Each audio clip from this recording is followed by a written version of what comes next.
425th meeting of the New York Comics and Picture Story Symposium.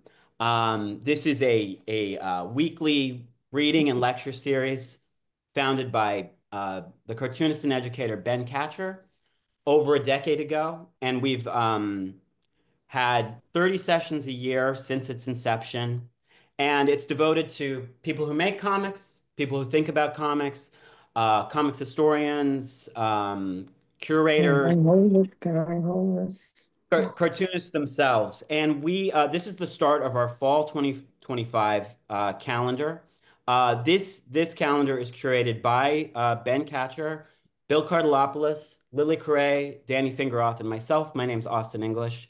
And we are extremely honored for tonight's panel and tonight's main guest, Michael McMillan, whose new a collection of his work has just been published from New York Review Comics. It's this book, Terminal Exposure.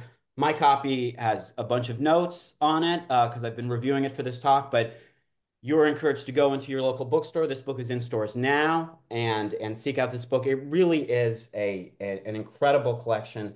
I think one of the things that I noticed as I was reading through it, having been familiar with some of Michael's work from anthologies and from his 1971 solo comic, Terminal Comics, the breadth of work in here really reveals an artist far different and far beyond what people might have seen in smatterings of anthologies over the years. I think one of the things that I always responded to in Michael's work, seeing it initially, was just, seeing a page of it here and there was just how visually astounding it was and how visually pleasurable it was.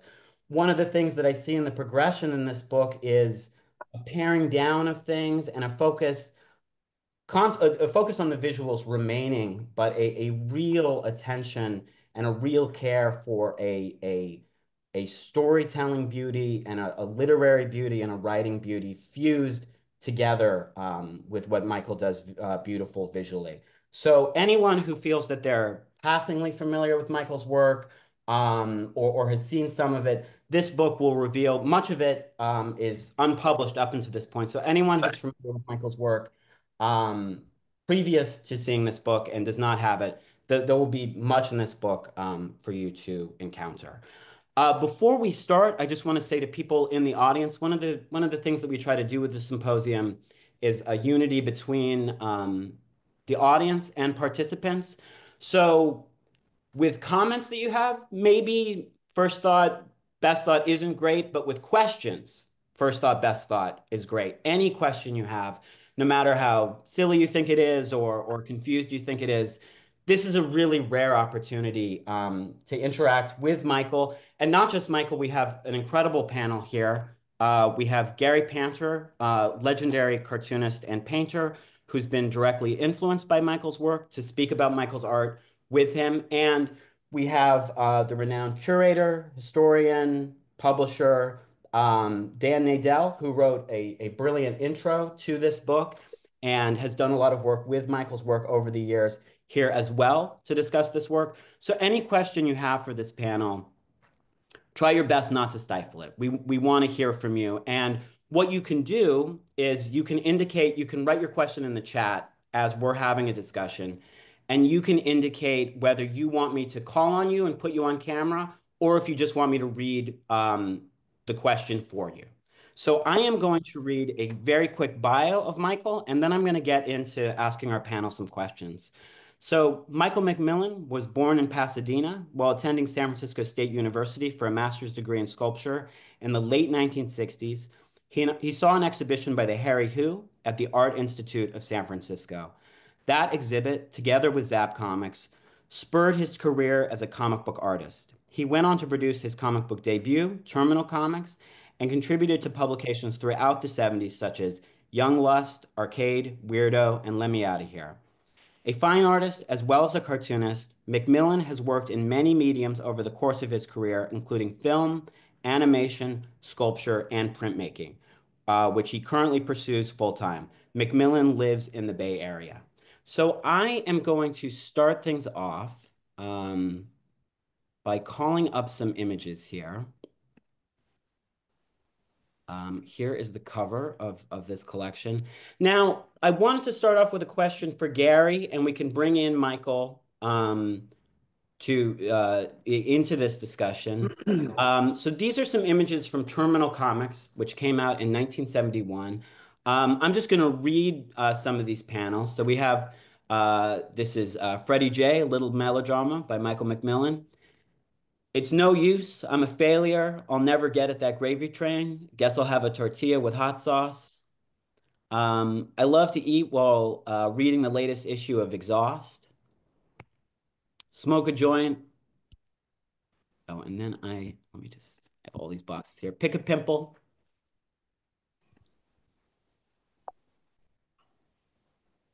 And head out and get out into the real world.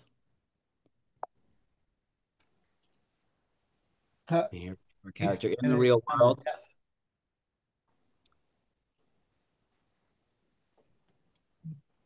Some beautiful panels.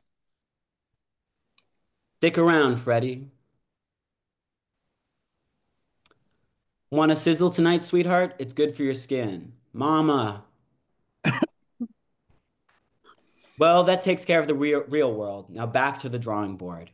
And so, Gary, I just kind of wanted to start off with some of those images and kind of ask you the circumstances that were happening in your life when you first encountered this comic and what this encounter meant to you and what you came away from it with and how you feel about it today, looking at it again. Well, I still like it. I went to college in 1969, and there was a head shop in the town. And when Michael's comic came out, I saw it among the other hippie comics. And I saw it really as a kindred spirit because I had seen the Harry Who in 1969 in art form, and I was already a fan of Cal Schenkel, Picasso's Franco, Tuber, etchings, and a lot of things. I was looking for something like beyond the initial underground comics, something, what would be as a fine artist, you're kind of, not always, but I was looking for the next, Nice what might be a place to go, you know? It's all records. And so anyway, I see John Kelly's name there, giant on the screen now. You guys are gone for the moment. But anyway, I just felt a real sympathy with it. And it was at the local head shop, and I was a fan. And in the summers, I was working for a New York illustrator who had moved to Texas, Don Ivan Punchance. And we saw a listing for the comic, and someone was reviewing underground comics at that point who was selling them. I can't remember who it was, Bud Plant or something. And there was a mini review saying, like, oh, Terminal Comics is just for the people that need to have everything. And so Don and I were outraged, and Don, and with my input, wrote a letter to this publication complaining that we were fans. And in the next issue of the publication, that was noted in the letters columns. And but it really was. I mean, Mark Byers showed up shortly thereafter, and but among art comics, you could say that like Moscoso and Griffin were kind of advanced. There were oddball comics like Hot Curl that were unusual. Uh, Robert Williams was very peculiar on his own planet. And that's the kind of stuff I was looking for. And the Harry Who had blown my mind. And so when I saw Terminal Comics, you get one of those, oh no, someone's already here. And, but you feel the sympathy of it. And so I waited forever for Terminal 2 to come out. Was I that kind guess of it never did. Was that an immediate feeling that you had? So you're feeling that this was something very unique and something that you had, as you say, the sympathy with. That was like an instant feeling from looking at it. Yes, absolutely. And it was full blown, and it had some range. It wasn't just one thing. And this is what we discover in this book is the range of Michael's exploration across his life. And for me, the artist I'm interested in the most evolve. And I see that in Michael, an evolution, and pretty immediately, even within Terminal Comics, it's evolving. Michael, can I ask you, what was going on in your life when you were starting to make Terminal Comics and how you felt about it as you were sitting down to draw it and how it came together? What was going on in my life? Just talked to Freddie J of Terminal Comics. That was pretty much what was happening in my life. And this is what was happening was I was trying to I just got out of the master's program at San Francisco State, and I was trying to get a teaching job because that would be very nice to have the summers off. But I decided not to, I couldn't get a teaching job because it was very competitive to at least to teach in college. I just had some occasional jobs. In frustration, I had seen Crum's work, and I said, well, maybe I'll just, off the top of my head, I will just try to do some comics because I've never really done a whole story of comics, except maybe in high school I did a small little series of cartoon work. And then, so this was pretty much done relating to the mood I was in and the whole process of doing it. It was just spontaneous, I would say. Was the sitting down to like making the actual pages? This was one of your first attempts at making a comic book narrative. Do you have memories of how that felt constructing the pages and sitting down to build this comic? Was it a pleasure at first? Was it a struggle at first? Or do you have any It's memories? it seemed to be just flowing. Mm. I can't tell you how it was because I don't remember the state of mind, but I was in the middle of things, I guess you would say, and so I was doing that and decided to just do a whole complete. I can't remember how many pages, but it just flowed. That's a beautiful way to describe it, flowing. Dan, what was one of your first encounters with Michael's work before coming to work with it? Um, that's a good question. My first, I think that sort of embarrassed that I don't know this off the top of my head. Always, Um, I want to say that Gary mentioned it to me as something that was really important to him. So, and that would have, 20 odd years ago. And I'm pretty sure that was then I found a copy of Terminal Comics somehow and got it. And it just, yeah, it really stuck with me. And then Lenny Out of Here and the work in Arcade. Once I had Terminal Comics, I sort of put it together that this was the same person that had done those great strips in Arcade and back cover of at least one issue. And you know, I think that was it. So, I immediately just knew that this was something special and somehow discovered that Bill Griffith knew Michael. And I don't remember how I found that out. I think maybe it was probably through Arcade. I mean, it was probably just like, oh, maybe there's a connection here. And then eventually Bill connected me with Michael back, I don't know, like 2010 or something like that. Or no, before, because he was in Art and Time. So yeah, the short answer is, which I should have prepared, Gary turned me on to it. And the way he described it as being like, Gary has described his early work as sort of being this response to what was happening in contemporary drawing and painting, and that Michael had sort of hit on this uh, at the time as a full-blown adult, um, that was enormously appealing to me at that point because it was this answer. It's like you get the Harry Who comic books, you get Zap or whatever else, Underground Comics, or the San Francisco comic book, um, and then you see Michael's work, and the sort of a little portal opens up. Yeah, It's that's quite I was quite fun. interested with your feeling about that. You have such a deep knowledge and deep appreciation of work from that era. And I think when I first see when I first saw Michael's work in anthologies, um, to me, what clicked in my brain was, underground comics have this idea swirling around them, hovering around them, within them, of this promise of unbridled creativity, Right. changing the form, doing whatever they want with it. But when I would see Michael's work in anthologies published, seeing it decades after it was published, I was like, well, here's someone really taking that idea and really going in that direction. And when my mind is looking at it and struggling for words, I think, oh, it's the first thing that comes to mind is how unique it is.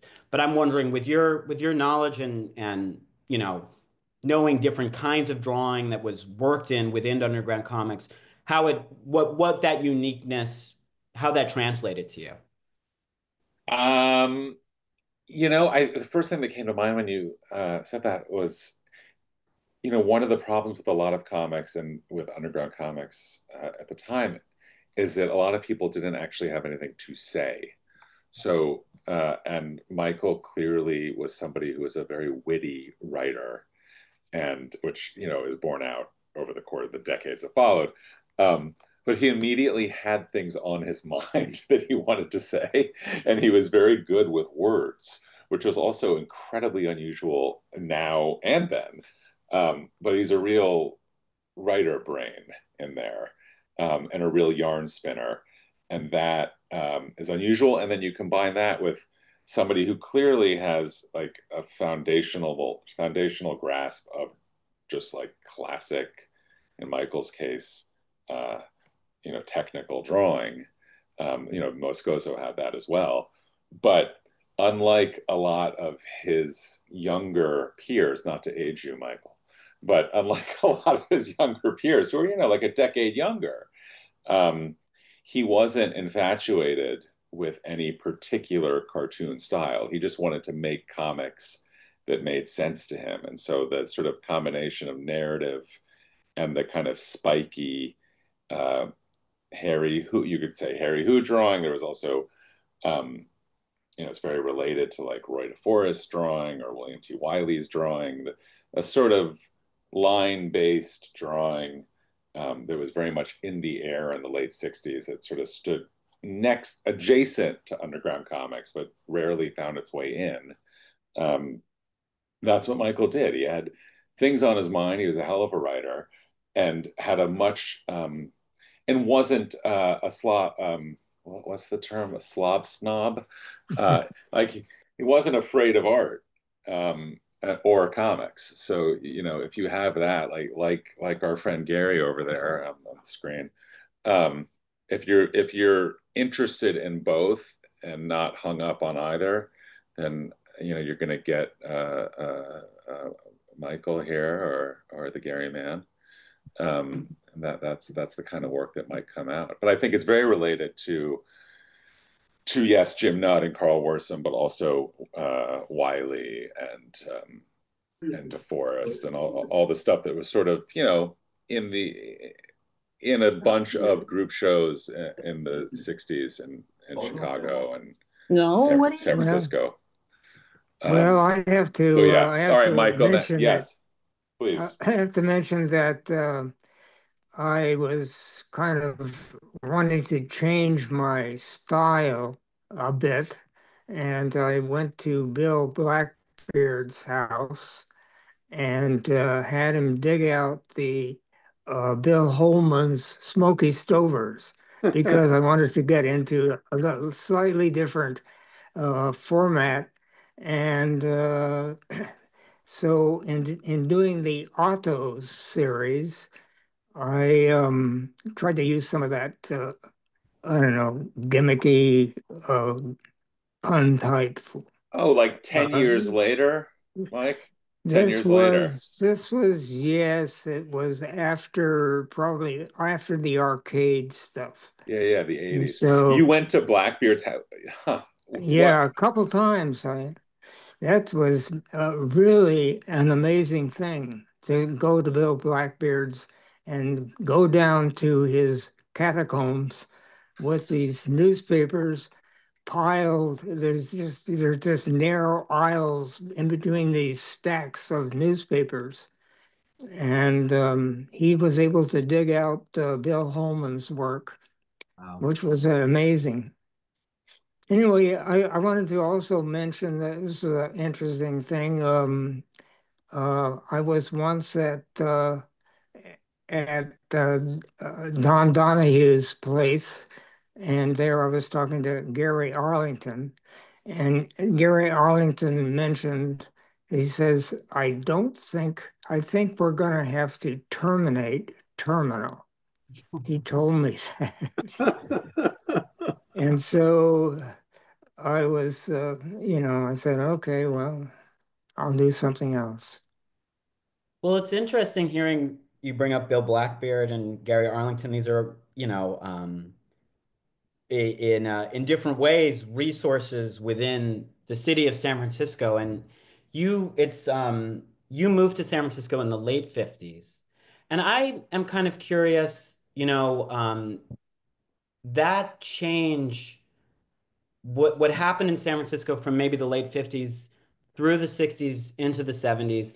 The people you're talking about, Gary Arlington and Don Donohue, do a lot in comic book culture in the city during that time.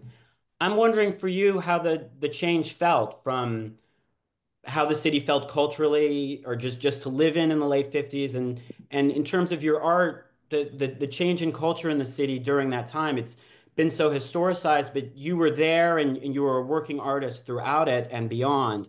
So I'm curious how that change felt, and you're there to this day. I arrived here in '57 during the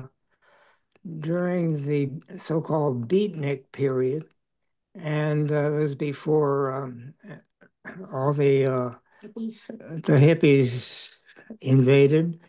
And actually, I took classes from Kenneth Rexroth, who was a major figure, and I actually did at one time have a conversation with Allen Ginsberg, who was telling me about he and Burroughs were visiting Celine in France. Celine was the so-called fascist writer, but he wrote Death on the Installment Plan. And in fact, we're talking about Burroughs. He was a major influence. In fact, I got terminal from Burroughs, the idea of terminal. What do you mean? Uh, as in terminal addict. Anyway, that's It's a what term. a terminal is. Well, terminal addict is one of Burroughs' comments. Yeah. Anyway, and Celine I was can't funny. remember any other. Celine was really funny, Michael. Celine, Yeah, he was what? funny. He wasn't funny. Well, Pretty He funny. had his it was. Celine had it. Celine had his house guarded by a spiky fence, and he had vicious dogs. Hmm. But anyway, actually, it was a pretty influence. I was influenced by Celine's book, but the main book that I have my main story that I was interested in was Samuel Beckett's Watt. Hmm. And so I would imagine that you should read Watt to get an idea of my basic attitude. Well, can I ask you, I have some it's great that you mentioned this because I have some slides queued up to ask you specifically. I mean, we can make a lot of we can talk a lot about what your visual influences are, but I thought reading through this book how the literary power of what you're doing, I think is something that really hit me reading through just a great swath of your work. So I just wanted to pause and read this section, and then I just have some questions for you from that angle. So this is from, I believe, a section in the book that hasn't been published before, and I guess you could describe it as autobiographical to a degree, but it's very open. So this it's a long section, and I'm just reading an excerpt of it. 1950s, California Valley Farm. He was somewhere else, answering the call to adventure, attempting Yeah. to motivate his reluctant friends. His impractical passion was difficult to explain. It was beyond the considerations of small town America, and indeed surpassed his own worst nightmares. After graduation from high school, I worked in a market at a national park resort. As I unpacked fruit, the girl who worked at the gift shop passed by on her day off, causing me to spend the evening achieving a mystical communion with the primeval forces. Very beautiful. And, you're bringing up these literary influences, and I think we can guess at how you maybe brought your visual training into the sphere of comics. But I'm wondering, with someone like Beckett or Ginsberg or Celine, how how you were thinking of bringing, those kind of influencers are very unique to the form of comics, and it's not, it's not how the medium normally expresses itself in those kinds of colors. So I'm wondering how it felt to bring that kind of literary sensibility into the comic form. Well, also, I when I was studying sculpture at San Francisco State, the head teacher, the guy who influenced me most was Stephen DeStabler. But also were very involved with Dada and Surrealism, and that kind of influenced a lot of the sculpture that I did, and that influenced or my approach to the comics ultimately. And I'm not sure. I wasn't in doing things like the terminal comics. It was just I wasn't. I'm not a very analytical person. I don't sit down and think how I'm going to do this. In fact, the way I work mostly is by intuition, just kind of, well, I'll try this and maybe something will happen. And that's the way I've worked. And sometimes it happens and sometimes it doesn't happen. With the strips I just read, are you thinking of those sections as a way to explain your own life, or is it more just a literary expression like? No, it's a beginning. It's kind of my basic what was in my mind, and then I just took off from there. It was a takeoff of what's happening and so forth. Dan, I wanted to ask you, you talk about this in the intro to the book. That the strip I just read from is, I believe, hasn't been published until this book collection. And that's true of so much of the work in this book. And you talk in your intro about how some work Michael did was for publication, some of it was done just for himself. And I think one of the things that, I think is very apparent in what Michael does is there's a great degree of technical craft, graphic sophistication. It's sometimes I think people might have an idea of work that's done for someone's self, not done for publication, as being just to play around. And Michael's work is at this high degree of execution, but so much of it was done for just for himself, as you state. And I was wondering if you could, we can bring Michael into this, but if you could talk about that, like how you perceive the technical execution in this book being done by someone who's doing some of it for themselves. Yeah, I mean, it's funny, Michael, I was talking to somebody recently and they said, well, comics comics doesn't exist until, comics only exists in published form, essentially as a medium. So like the idea of making comics in private is like an oxymoron. Like you do it because it's meant to be read. I guess Michael's like the exception that proves the rule or something. Like although there are many exceptions to that. But Michael, it's funny to talk about Michael when I can see his beanie. But and your glasses, not to worry. I perceive it as somebody who's making art like others of his generation. Again, I'm going to like say some of the same names again, like William T. Wiley or others, Roy DeForest, Bob Arneson, other artists making work at a technically very high level that often did not show it, that were making the work and then waiting for the audience to arrive. So I'm getting feedback somewhere, but Well, wait. Turn it. That just no, it just went on. It's Turn it down. Turn it off, Diane. Turn it off, Diane. Turn it off. We can hear you okay, Michael, but yeah, there's a feedback from Yeah. Diane. if there's a second device, turn it off. Shut it down.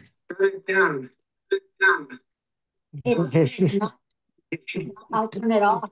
Shut it off. That's good. Okay, we're back. I We're can good. I can gas on some more. I could No, I give mean, some. I yeah, could give some background here. yeah. I studied industrial design at the University of Southern California, the School of Architecture, and so I came out as a designer. But and doing these projects, you had to depict, make renderings of the work, and so I learned how to do this rendering and drawing in that respect, technical drawings. And so when I moved up here, then I became interested in becoming a painter. So I became an abstract expressionist, and I did a lot of abstract expressionist work. In fact, a lot of my work was in shows, but that kind of dried up. And then when I went into the sculpture, but that's kind of my background. I had a lot of technical illustration background, which influenced a lot of the work that I do. And so I don't know if that has anything to do with what you're talking about. Well, I guess part of it is just looking at the work in here and the motivation to make it the degree and the control that you bring to it. Um, I think for artists maybe of a lesser caliber, if they don't know maybe the destination of it, bringing that level of focus and passion to it is very interesting to me. Just that some of this work, maybe some of the work that's collected here, would it have been possible that maybe people wouldn't have seen it if this book hadn't collected it all together? Would you maybe not have shared some of these longer stories seem new to this collection? Uh, yeah, I guess so. There was some work that Dan put in the flyer when I had the show at the Tomato House Gallery, Yes. and there was some of that work was shown, but um, no, so. I mean, one of the funny things about visiting you, Michael, is over the years is that every time I've been to see you, there's something I hadn't seen that you'd made, 25 or 30 years before I showed up. So there is an amazing trove uh, in Michael's studio of work that he's made that has gone unpublished. I mean, at times you told me that some anthologies would ask for something and you weren't necessarily interested, or um, you would get an idea for a strip that would show up in Weirdo, but there'd be like a dozen more like that that just Yeah. hadn't found a home. But you're also somebody in true Northern California fashion who does not send things. You do not send submissions that I know of. I've never know. I mean, I asked you once, and you said, "Well, I don't care." Like, yeah, and that is very that is a line that tracks all the way back to like 1948, or like the Yeah, beginning well, of post-war Northern California art history. I had another job. I mean, I had a job with the CETA program, which was a local program of supporting artists, and there was a stipend that we got as sort of regular employment, actually. And so, in that, I did a lot of work, of poster work with the Young Museum. I did films for them, and I did some other freelance stuff and so I had the comics were just something that I knew I wasn't particularly going to try to get out there. And so actually, I'm not really one to uh, push my work out, and so I'm just waiting for it to come to me. But And you're making it all that time, and when someone comes to you, there's this great body of work to show to them when they're ready. Well, most artists are never seen, and most artists are compelled to make their work no matter what, whether they're on a desert island or in jail if they can or whatever. So the compulsion to make this stuff, luckily, it sometimes is discovered. And so it's a pleasure for this stuff to surface. I'm curious about what comics Michael might have read when he was a kid, because his work has a lot of cowboys, space, jungle, adventures. And so I just wonder what comics he got his hands on, if I can interject that. yeah, well, everything actually. My favorite, well, I started the newspaper comics, as in Buck Rogers and uh, um, uh, say, let's see, and The Phantom shows up in your comics. I'm out of blank. The Anthem, and I had Big Little books that were very popular then. And the comic books this came with Superman, but I liked Walt Disney comics. I with which had Donald Duck, and I also I was involved, or I became interested in in illustrated classic comics, which was classic stories illustrated by an artist, and it was, I don't know what they were called. They were classic comics, and so that's where my reading started, by reading these comic books. And but I just I people would give me, I mean, my friends would give me comic books, the Claw, or the Basil Wolverton's Powerhouse Pepper.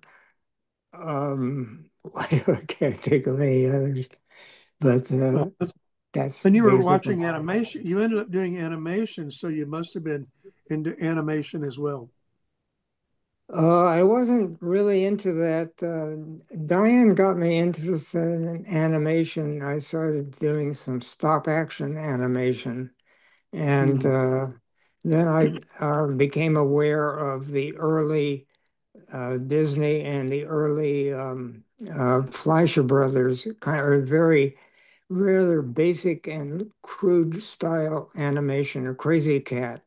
I don't know who that was done by, but that got me into trying to do some simple animation.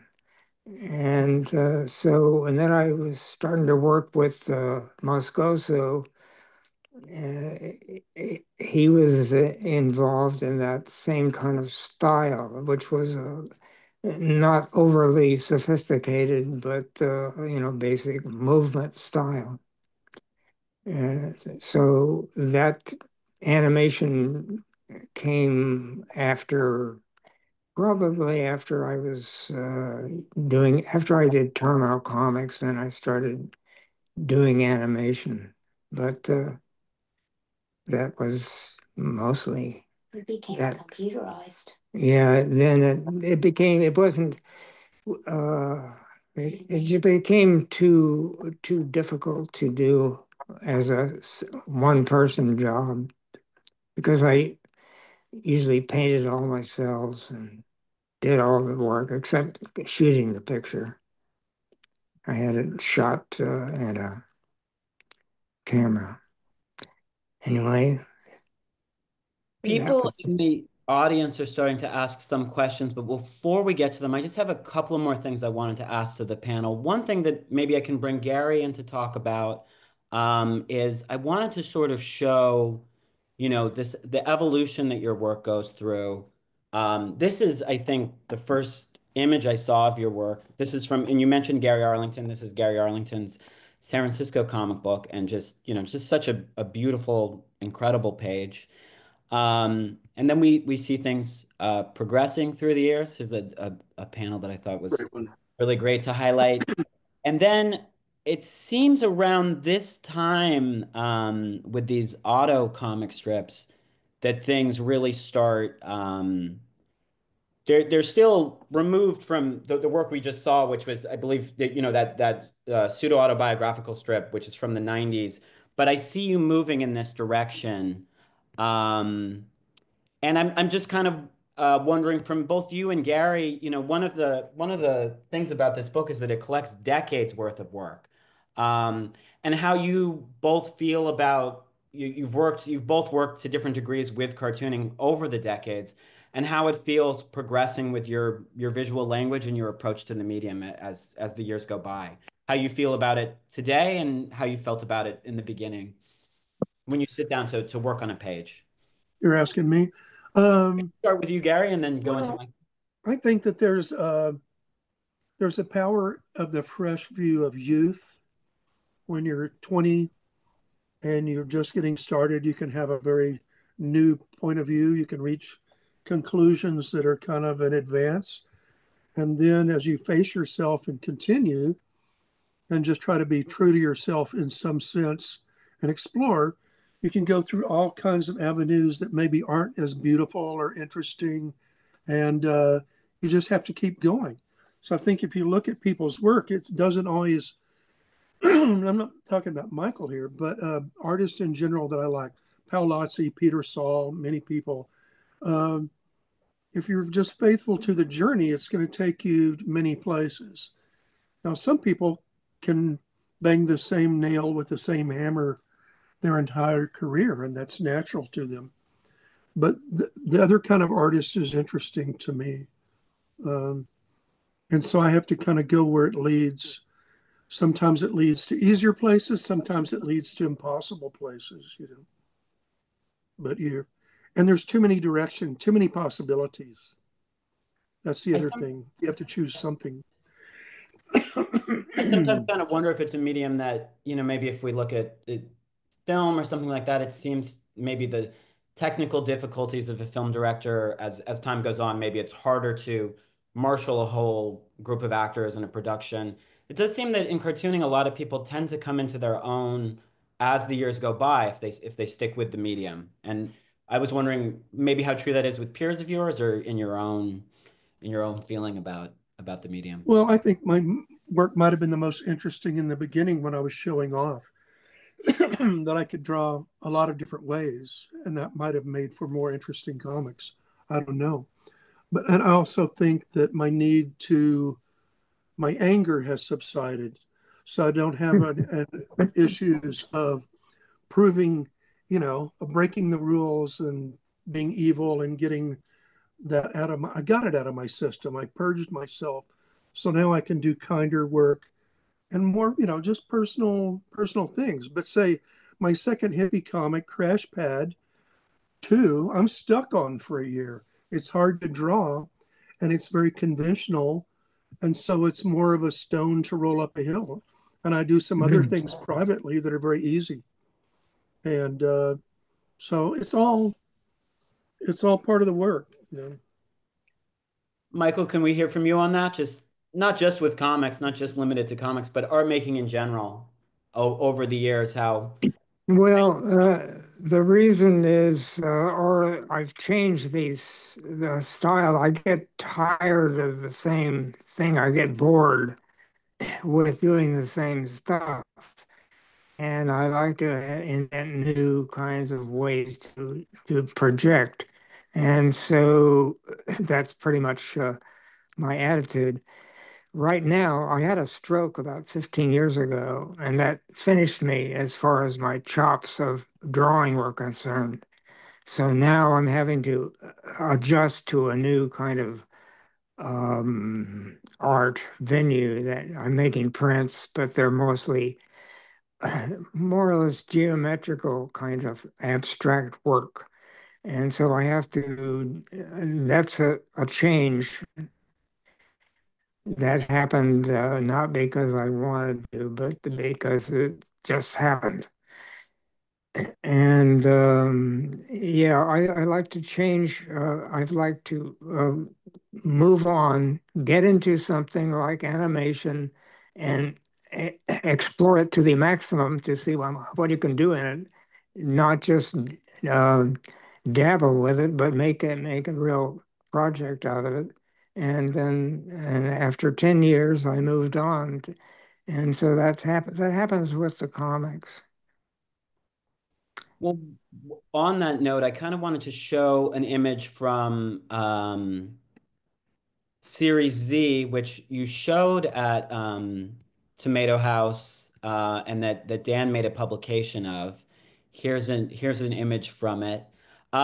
We talked about this before, about maybe you telling the story of the night of this exhibition, or maybe talking about that a little bit. I remember going to this show and having not seen anything in this style from you, and really just being just so taken with it. And I think Gary, you were also saying that seeing that show opened up a lot of what Michael you learned a lot more about what Michael was up to from that show.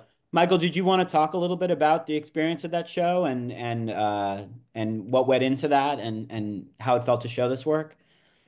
Well, the all of those 8 panel paintings, there were paintings, comic style paintings, were done without dialogue. It's all action. So that was one of my ideas of doing where that was coming from, but I was trying to get away from the dialogue for a while. But you know, that's if that's what you're talking about. Oh yeah, no, I'm just interested in that series of work and how you felt about it. Dan, you did a publication of that work. Can you talk a little bit about how that came about? And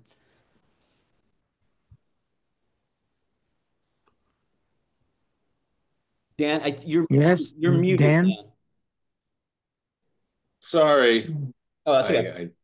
um, I curated that show and put together the publication um, with for Matthew Thurber and Rebecca Bird's great Tomato House Gallery.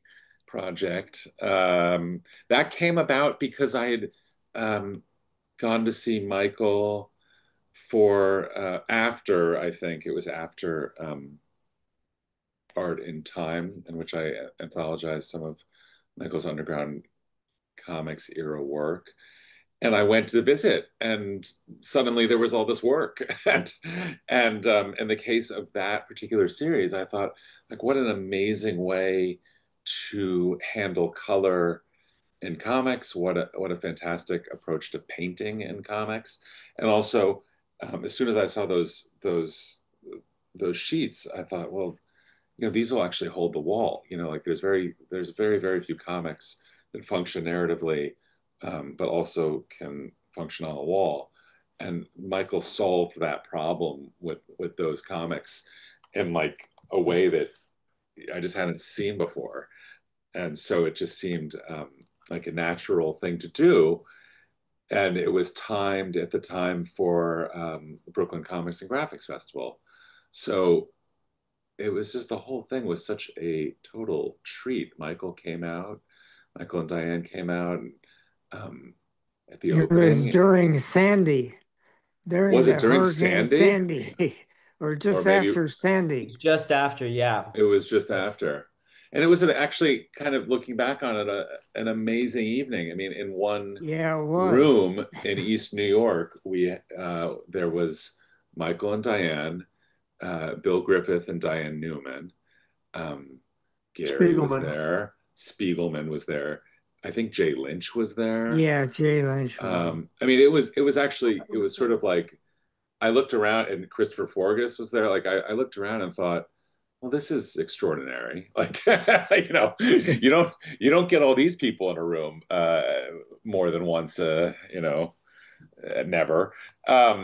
So it was just felt like one of those things that needed to happen, and so we made it happen collectively, and hung the show with Matthew and Rebecca. It was a total treat. Yeah, it Gary, seemed it seemed it seemed very simple at the time. you were at that show, Gary. Can you talk about just how it felt to see that, you'd been familiar with Michael's work before, but seeing this kind of this this new Well, I hadn't seen those new work? painted pieces at all. The gouache, I guess they're gouache paintings. No, it was No, just they're acrylic. again with acrylic. Yeah. So I was a fan of Terminal Comics, and Bill Griffith had told me that, oh, Michael's been making this work for years and it's not published, and so I knew there was more work, but I didn't know what it was like. So that was really my first chance to really see it in person up close and meet Michael. And also you were showing animation on a TV monitor. Yes, that's right. Yeah, We showed what did we show? We showed, I think, the gas, Oh right, yeah, Be My Michael? Gas, and there was I think we had another. it digitized it was Yeah, great. for that purpose, I think. we had the Um, various films that I had done as a yeah, selection which from felt the. like a necessary thing to show and kind of fun to do it in that gallery context. That it was also like part of this larger world that people just hadn't seen. Um, Yeah. God, gee, that was fun. Okay.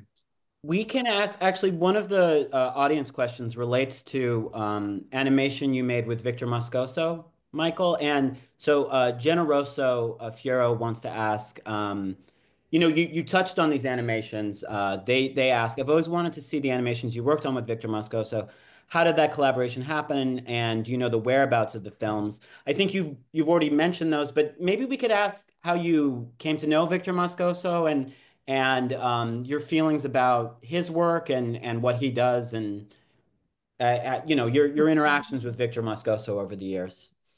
Well, I had done this a promo spot for the De Young Museum, and it was a kind of a cat character doing something, silk screening or something. And apparently it was on TV, and apparently Victor saw it and got in touch with me and wanted to know if I wanted to work with him on these KMEL spots that he was doing. And so that's how I all the image was his stuff, but I was pretty capable of doing his style of work. So I was apparently the assistant, but we did about three spots, and it was an interesting time. I learned a lot about animation and doing animation, and that's when I ultimately did my own after having that experience. And so it was hectic. It was stressful working with Victor because he was a perfectionist. And he had to keep changing things, and the deadline was coming up. And I said, "We got to get going here, Victor." I had to leave. I had another job. I came up from LA. I flew back and to do another job I had. And then Victor calls and says, "You got to come back. I need your help. We're in a desperate situation here." So I had to fly back down. And that's a story. There's other stories, but, interesting relationship. I knew his work from, he was one of the Zap artists. And so I knew about his style of work. He's someone I would guess that maybe you felt artistically simpatico with, but I don't know if that's true. Were there people in that community of artists at that time who you felt aligned with, or did you feel that your approach to making comics or making art in general, were there people that you felt were cut from the same cloth, or did you feel very different from the people in that scene? I didn't feel any relation to, I mean, aesthetic relation to any kind of other of the underground artists. But I was more interested. What I was interested in during the early part of like the work in of my early work after Terminal was I was involved in, and everybody was involved in filling up the panel, like really making dense panels and closing in everything. And I was trying to work on cleaning up the panel, and which I actually finally did with my work for Young Lust. I did Archie Jones and Harold Wiseguy, two strips that they were just more or less um, uh, well, I would say not clean, but getting rid of the clutter. So I was into the getting rid of the clutter on most of the work that I've done since. Yeah, that's one of the things that becomes apparent, just this kind of paring things down as you look through work in this I book. mean, if you look at Clay Wilson's stuff, it's just a complete turmoil of stuff. It's different than yours. So this I might be totally off, but someone from that someone who, we were talking about how, in my view, the promise of underground comics, the unbridled creativity that they promise doesn't, I think I really see it panning out in your work, and I see it panning out with someone who I think was in San Francisco for some of the time you were there. But are you familiar with the artist Melinda Gebbie, who published some comics? I might be totally off, but I'm wondering if you had thoughts on her work at all. Uh, No, no, I don't know. okay. Okay. Similarly unique presence in that community. I'm going to go to Robert Layton's question, and they say Smokey Stover seems so unlike everything you mentioned. Why did you seek out Holman's work when you visited Bill Blackbird? It's a good question. I mean, there's so much you can look at when you're visiting Bill Blackbird. So why was it specifically Smokey Stover? Well, I wanted to change. I wanted a real kind of funky comic strip. I was looking to try to get more funky or whatever you call it, and mo use a lot of sight gags.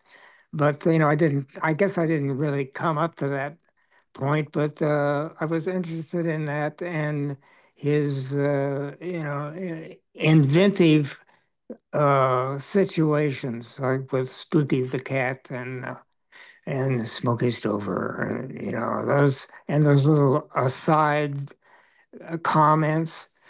So I was wanted to try to get into a more cartoony style, but I didn't quite make it. But I did somewhat.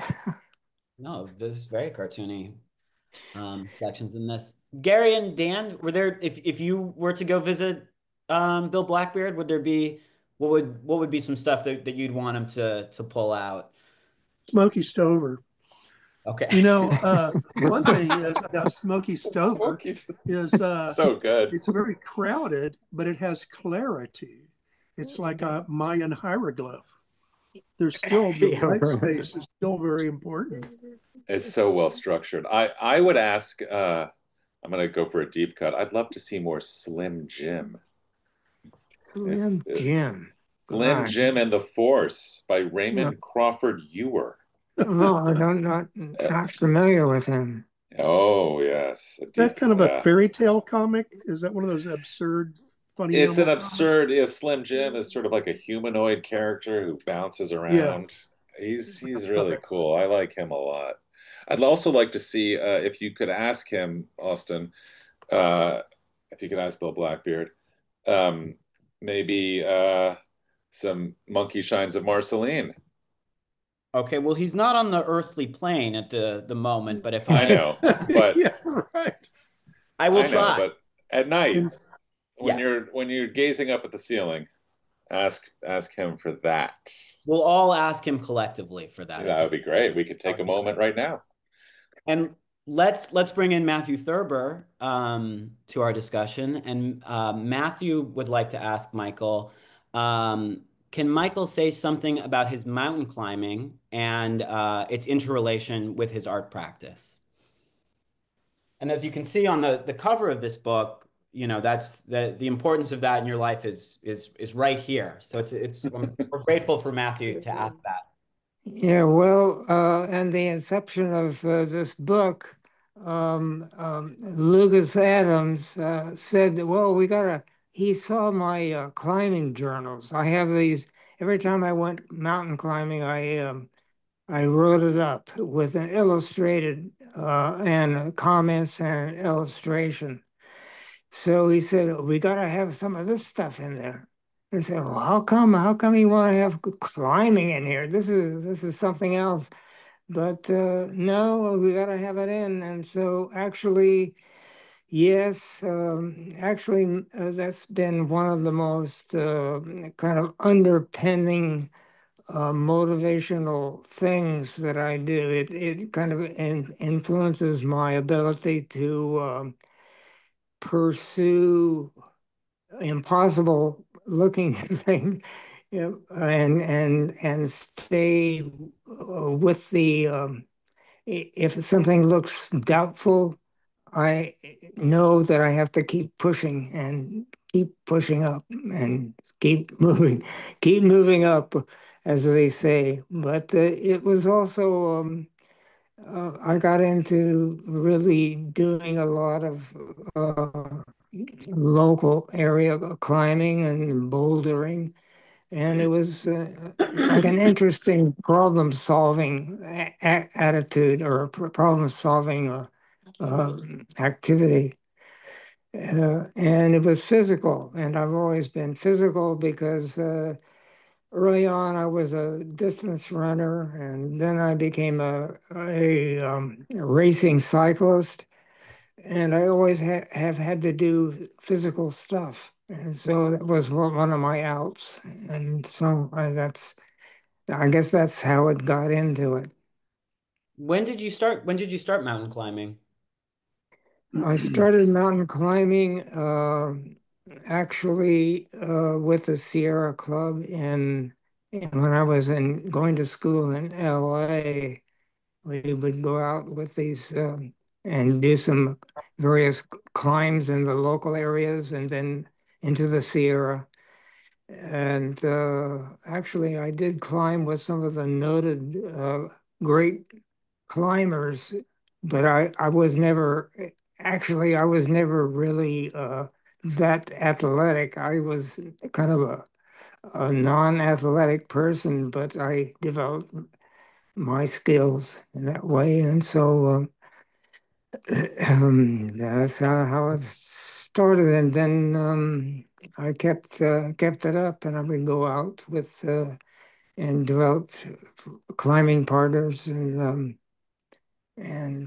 undertake it. And then when sticky rubber shoes came in, I dropped it a while. Then when the sticky rubber came in, it was I started doing it again, and I started really. By the time I was 50, and so a lot of these, if some climber nuts happen to read this book, they'll say, "Well, this guy's just doing these kind of simple climbs." But the fact is that some of those hard climbs that I did, I was closing in on 70.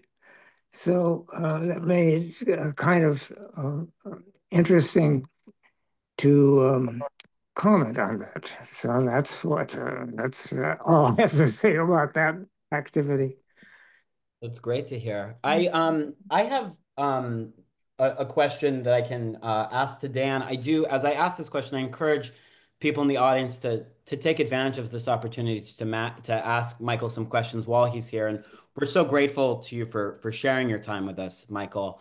Um, Dan, I can kind of ask you, this book being out and in terms of your involvement with comics in general, contemporary comics, what's something that maybe you'd want younger cartoonists or maybe cartoonists deep into their career, something that you'd like them to maybe recognize in this work or something that you hope might be that this work being available might impart to people who love the form or involved in making the form? What's something in here that might be not immediately apparent to people that is apparent to you, having worked on it and looked at it closely? Oh, um, uh,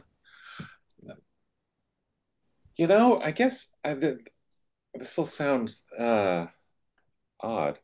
There's two things. One is I love I I think there's a lot that you can take away from the multiple ways Michael has approached his own life, the different ways he's drawn comics about his life over the years, different styles, different paces, um, different formats, and how he kind of seamlessly mixes uh, like physical reality and fantasy. That suddenly he's making someone into a piece of furniture in what was otherwise a pretty clearly like well observed um, factual story. That sort of freedom of mind of being able to start out with a very detailed account of climbing, and then someone turns into a piece of furniture, or the phantom emerges, or Mandrake pops up to do a spell, like that kind of thing that doesn't.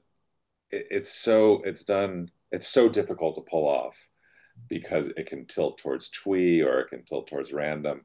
But with Michael, it always feels completely grounded.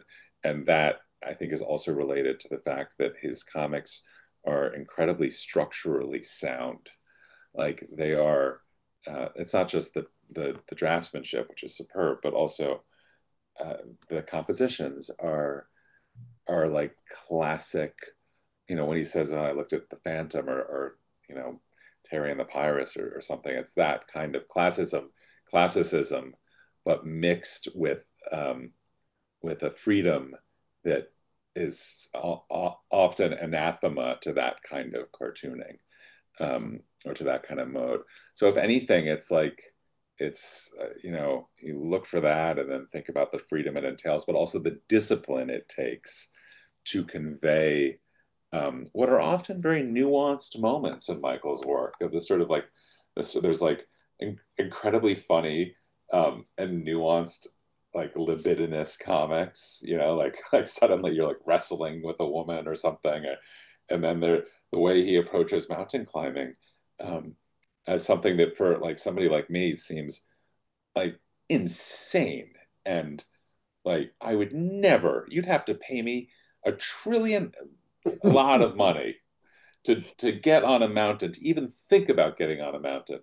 But this guy, it's all very sort of matter of fact, and that tone is part of what makes the fantasy so relatable and so wonderful.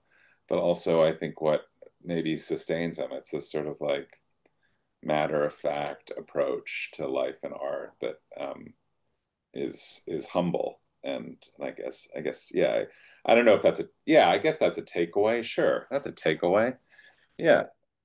Michael, And what are people yeah. who are nervous about mountain climbing? What are they? What would you say to them to encourage them to give it a first Yeah. What? shot? What?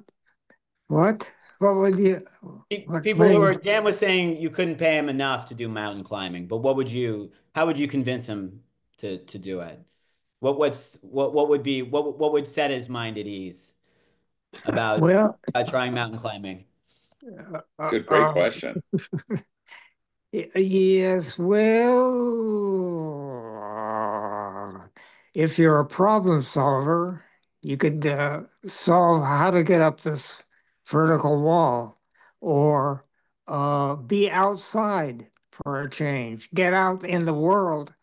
Um, and touch reality instead of on your drawing board. Yeah. Um, I like staying uh, inside. Dan says he liked so, that. So. Activity. Gary, pardon? can I ask you, Gary, kind of a similar question that I asked Dan? You taught storytelling at SVA for many years. If you were to bring Michael's work in, how would you show it to students, or what might you want them to recognize in it as they learn to tell comic book stories in your class? Gee, that's it's kind of tough. I would one thing I would always go back to is that thing of the transformational aspect of it, and that whatever art you're doing, comics included, is a self-exploration and to be open to where it might take you. In my comics class and my narrative comics class, I talked a lot about formalism and how and various types of formalism as I define it for myself, which would be like reductive formalism, maximalism, procedural formalism, or games, and so on. And I would look for those things in Michael's work to demonstrate those ideas. And yeah, so I was really trying to bring a lot of fine art into cartooning teaching that I was doing, because I think that a lot Right of now, students, I'm listening to him. a lot of What's a lot of happening? cartoonists a lot of cartoonists aren't really into fine art and don't have a broad knowledge. And I think especially when you're young, it's good to get a very broad base. So, and that was my interest in comics, was how it could intermingle with other mediums. And so I think that Michael would be a good example of that, of having manifested, just like Dan was saying, a lot of ways of living, a lot of ways of exploring oneself, and that your time is can be long, but it is going to be finite. So what are you going to do with your time? You want to sit at the drawing board drawing, you know, one type of cartoon your whole life, which again, every every iteration is kind of infinite. But I think for Michael, and I think I share it, you can get bored with doing one thing. So I'm interested in transformation and having cartooning and art transform me. And I think if you're true to that exploration, then it can help. It's a selfish activity that can actually be giving to other people just by being true to one's exploration. That's a wonderful answer, That's Gary. what I say. That's That's beautiful. Very nice. I am going to go to a question from Robert Sikoriak, and he asks, "I'm really looking forward to the book." God, just these little icons here. I'm really looking forward to the book. I love how different your work seems from one piece to the next. Now that you've moved to painting, did you say geometric? I'm wondering if you see a through line from what's in the book to what you're making now. Yeah, it's what, uh, pose that question again. I can't really. Sure. Now, Bob, would you want to go on camera and ask this question and ask Michael? I'm happy to read it for you. Uh, Uh, I sure I'd be happy to come aboard. Hi. hey, I'm really enjoying the talk. Yeah, I'm sorry if the question is a little too broad. I wanted to ask something because I'm really fascinated by what I'm seeing tonight. Um, and Michael, yeah, I was basically just curious. It sounds like you're making geometric, I'm assuming very abstract paintings. I was wondering if you saw a connection to your more narrative work from before. There's no real connection, I guess. They're prints actually, and they're not paintings. They're either landscape type things or objects, and the objects are some of the objects look like cartoony kind of things, maybe like some of Smokey Stover's stuff. There is, I guess if you were an art critic, you could understand the relation between my prints of my my cartooning work and the work that I'm doing now, which is, it's too bad I don't have something right now to show, but uh, I've been doing that kind of thing for the ever since my stroke, which is has conditioned me to working with mechanical tools, and that's what I have to say. Okay, thanks. That sounds great too. Thank you. I'm going to read a question from a great cartoonist, by the way, Cameron Arthur. He has this question for both Michael and Gary. Michael, can Michael speak more on Beckett's influence on his work and his relationship to reading? How reading informs his artistic practice. It would be interesting to hear Gary speak on that subject as well. Well, I mentioned Beckett. I'm mostly interested in the novel called Watt. It was one of Beckett's earlier books or novels. And there's a certain pacing and repetition that is really interesting. And it's a matter of thinking of how you think. That's about as much as I can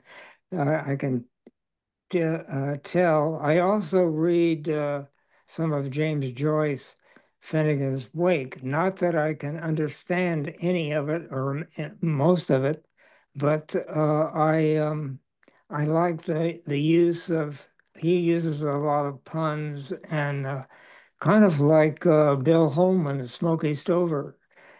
He more or less rearranges the language, which if I'm not understanding a lot of things, I really enjoy the just reading the reconstruction of the language, and that's that's what it's about. What I like to say about that.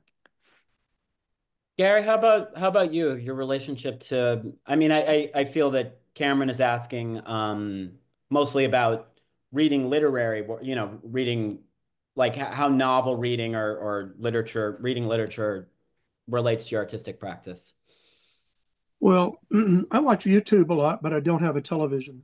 So I just read books And I would say when I started cartooning and I didn't have story ideas, really, I was writing nonsense. And I was under probably the influence of John Lennon's In His Own Right, which is just playing with language initially.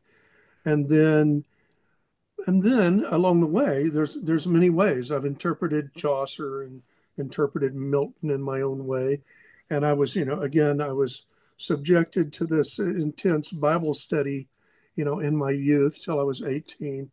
So I don't know. It's always important to me. Now I read mostly history. I don't plan on doing any history books, but this next comic that I'm stuck on, if I ever finish it, I plan to publish it in Choctaw language because I'm a member of the Choctaw tribe, and I would Mm. provide a translation. But that would be another. I mean, I've done a lot of difficult comics and comics that are unreadable. This one would be readable in translation. And I'm also doing comics in private that are very conventional, the most conventional comics I've ever done. And those may surface eventually. But I like, every which way is interesting, And again, if you young people haven't read John Lennon, it's not politically correct, but In His Own Right and A Spaniard in the Works, they really give you a great insight into the lyrics of John Lennon and the attitude, the poetic attitude that he had. So I don't know. I'm interested. I'm interested in reading, and that's my companion. I live alone, and so I sleep with a bunch of books. And I'm reading. I just finished a big fat book of Robert Storr essays, and I've read a lot of catching up really on American history, and uh, and I'm reading this new what's the book? Everything All at Once.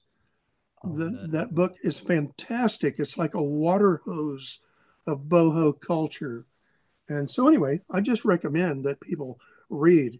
Get off your iPhones. Don't read on a Kindle. Get a real book. Don't listen to reading books on tape. Just like read as long as your eyes will do it. You got it. You've got it. yeah, I agree with that. Wait, I can show one image actually that I had queued up here that relates to this a bit for me. Let me just call this up. Just in terms of talking about writing, Michael, one thing I noticed with your work in the recent work, you mentioned it a couple of times how during the underground era and people like Escalade Wilson loading their pages up with detail and this kind of horror vacue sort of just not letting any negative space in. Not only does your work as it progresses really opens up, there's so much open space and the shapes are very defined. But one thing I notice is that you really start focusing on your principal characters, drawing like not cropping them, not doing close-ups of their faces. I mean, it happens and their body is cropped in certain areas, but for the most part, we see their whole bodies performing for the reader, and we see all the art, so much of it becomes about how their shapes are articulated. And I'm just kind of wondering from a writerly aspect, readers looking at what you're drawing and the drawing is a kind of writing how you came to like giving them that like showing the full figure rather than focusing on close-ups or just a profile of the figure really focusing on giving the whole figure in a panel drawing if that just happened organically or you thought about that or Well, I think in that I just wanted to achieve a continuity. Unlike making a film where the film has close-ups and alternating far shots and so forth, and some comics are like that, close-ups and faraway shots. And so on those three-panel strips, usually I just wanted to maintain uh, everything more or less the same kind of thing, and there would be no reason for close-ups unless there was some reason for it, And yeah that makes perfect sense. We can have one more question. We can pause a second for we can wait for one. I'm just gonna in that moment, I want to call up the link for how people can find this book from New York Review of Comics. You can go on their website and get a copy. But it is in stores now, and I do encourage people to go into a local store. If they don't have it, ask them to order it because it really is a singular book. And okay, we have a question from Pat McEwen. And we can either end with this one or if one other comes up, because Michael, you've been so generous with your time, and we're almost on the 2 hour mark. So we're very grateful for your patience and sharing these answers with us. Pat McEwen says, not a question, but many thanks to the panel for all your insights and for making the event happen. Much gratitude for Michael for all his work. Was Thank you. eagerly awaiting for the collection since New York Review Comics started teasing the release last year.